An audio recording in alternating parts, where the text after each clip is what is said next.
get yourself all set up and ready to go, you want to grab a pair of light, medium, and heavy dumbbells. That's all relative to your strength and what you have available. And you may also want to have an extra pair of like extra heavy dumbbells to have on this. The thing that you are going to want to use is a bench. So I just have a step stool here. This is going to be my bench, but you can have a sturdy chair or an ottoman, or use just a couple stairs in your house if necessary. But you do want to have something that you can step up onto and then do bench dips with. That'll be something that you'll use throughout the entire program.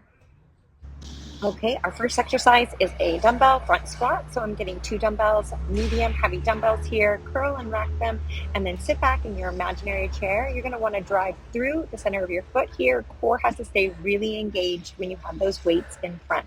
8 reps. Here is one modification for the clean and press. This is just a high pull. The full exercise here, you're gonna clean it and press it straight overhead, single arm, 8 on each side, pulling it through the middle, and then one big power move to pull that all the way up to the top. Now, again, I'll show it to you on the other side. First, with the modification, you can be right here, your little squat, and then a high pull, squat, high pull. The full movement here is the clean and press, cleaning it up and pressing it overhead.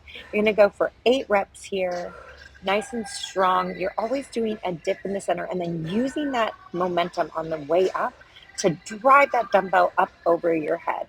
All right, so now I'm going to give you one modification, lower impact here. This is stepping out and squeezing here, or the full range of motion, which is the predator jack. So the first movement that I showed you was just a no impact half predator jack, and then this is your full predator jack for 8 reps.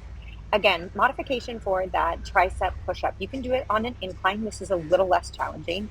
You can also bring it down to the floor, but still using your knees here. Again, a little less challenging. Your hands are in a narrow grip position, so they're closer together and your elbows push back.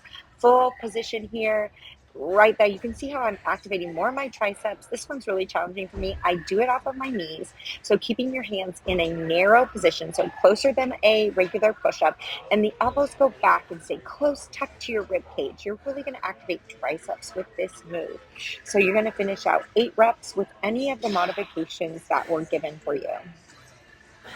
Next exercise coming up, you want your medium heavy dumbbells again. Here's your modification. You're on your knees and you're alternating the row.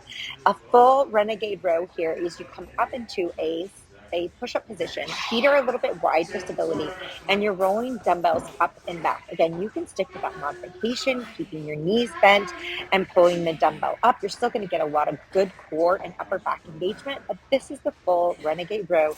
Again, you're doing 8 reps on each side. You want to feel like you're pulling that dumbbell up and back, like you're going to put it in your back pocket. You can go pretty heavy here, medium to heavy dumbbells. Next, we're going to come into a butterfly sit-up.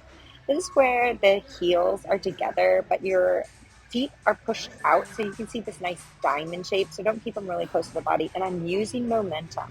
I'm using the swing of my arms to help me get into that full sit-up position. So if this is too intense for you, you can switch it to a crunch. Just lift your shoulder blades up off the mat. Now I'm coming into a tricep kickback. Core is nice and strong. My knees are slightly bent. My spine is stacked. I hinge forward at the hips. And then I lift my elbow up past my rib cage, keeping it lifted to kick those triceps back. Straight into bicep curls. So I'm using the same weight here, core nice and strong. I lift keep my elbows locked into my side and just curl that dumbbell up towards my shoulders. 8 reps here. You can see this one is challenging. All right, that's the end.